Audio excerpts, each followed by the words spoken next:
से भी बड़े दल बीजेपी को आमंत्रित करना चाहता हूं।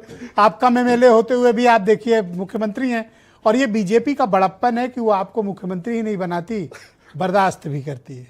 बिल्कुल बर्दाश्त करना पड़ेगा। धमका रहे हो? बर्दाश्त करना पड़ेगा। ओके, राहुल ये तो कह रहे हैं हमें बर्दाश्त करना पड़ेगा। इनकी बोली भाषा तो बदल गई। सर शांत हो जाओ, राहुल की बारी है। राहुल ये तो बोली भाषा बदली है, ये तो कह रहे हैं हमें बर्दाश्त करना पड़ेगा। वो चेहरा अभी किसी के पास नहीं है, उस चेहरे की तो खुद। राहुल, मैं शुरू करता हूं। देखिए, हमारे बिहार में या हमारे देश की एक संस्कृति रही है, जब बड़े बुजुर्ग कुछ कहते हैं तो कुछ चीजों को चुपचाप सुनना पड़ता है, मुस्कुरा कर रास्ता बदल के निकल जाना पड़ता है। खैर, उस पर नहीं जाते हैं। क्या आप भी इनको बर्दाश्त कर रहे हो?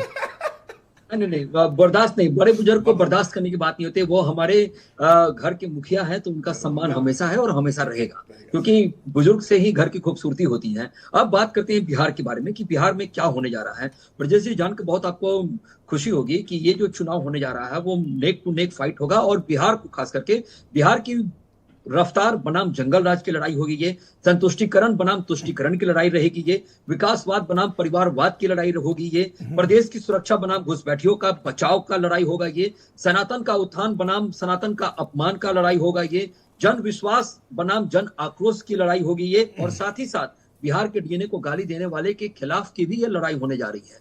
और ये सबसे अच्छी बात यह है कि प्रेस कॉन्फ्रेंस करके जो इलेक्शन कमीशन ने जो बातों को रखा, उससे सभी राजनीतिक दल सहमत हुए। और जो लोग वोट चोर की बातें करते थे, इलेक्शन कमीशन को बीजेपी का एजेंट बनाते थे, आपको हैरानी होगी कि जब होटल ताज में जब उनके समकक्ष गए तो ये सारे उनका चंदन और वंदन कर रहे थे। किसी ने इसका प्रतिकार नहीं किया कि आपने नाम क्यों काटा, आपने एसआईआर क्यों कराया। सब कह रहे थे कि हम सहमत हैं, हम आपके साथ खड़े हैं।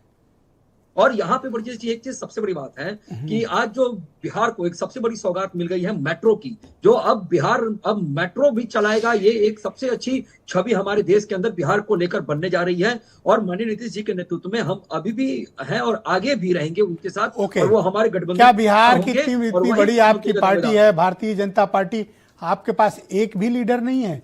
आपको नीतीश कुमार पर इतनी निर्भरता, एक लीडर नहीं तैयार कर पाए आप? ब्रजेश जी, मैं आपके बात से सहमत नहीं हूं।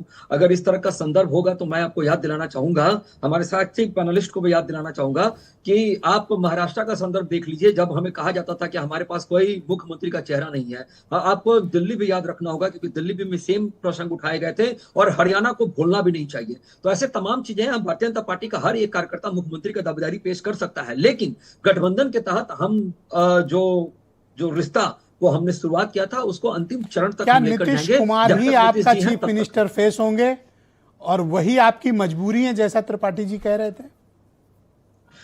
देखिए, त्रिपाठी जी की बात को मैं सहमति नहीं प्रदान करता हूं, क्योंकि मैं मानता हूं इस बात को, क्योंकि कभी भी मजबूरी के साथ सरकार नहीं चलती है, मजबूती के साथ सरकार चलती है। और भारतीय जनता पार्टी और खास करके नीतीश जी के नेतृत्व में हम मजबूत स्थिति पर खड़े हैं, और हम आगे भी रहेंगे और फिर से चुनकर आएंगे। आपकी पार्टी के लीडरान पर इतने हमले प्रशांत किशोर ने किए कि आपके धागे खुल गए। आप अपने लीडर्स को अभी तक डिफेंड नहीं कर पा रहे। देखिए, प्रशांत किशोर जी के विषय में अगर एक बात करें तो एक 3 इडियट्स करके मूवी आई थी, उसमें एक गाना था, जाने वो मैं भूल रहा हूँ गाने को, बहती हवा सा था वो करके कुछ ऐसा था, मुझे ध्यान में नहीं है। लेकिन आपको मैं बताऊं इस बात को कि प्रशांत किशोर जी तो खुद 420 के आरोपी है, और उनके इर्द गिर्द जो लोग हैं वो आपको मैं बता दूं, उसमें 2 नाम जो बहुत प्रमुखता के साथ मैं आपको बताने जा रहा हूं। पहला नाम है किशोर कुमार मुन्ना, जो अप्राकृतिक यौन शोषण के आरोपी हैं। दूसरा उसमें रामबली चंद्रवंशी, जो उनके साथ मुख्य धारा में और मजबूती के साथ उनको फंडिंग करने वाले व्यक्ति हैं। तीसरी बात मैं बताता हूं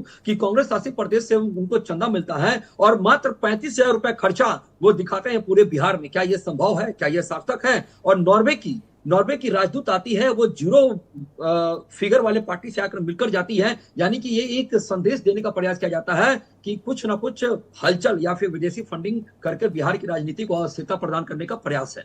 मतलब नॉर्वे के क्या इंटरेस्ट है कि बिहार में पॉलिटिकल इनस्टेबिलिटी करेगा नॉर्वे? ये तो प्रशांत किशोर जी बता सकते हैं।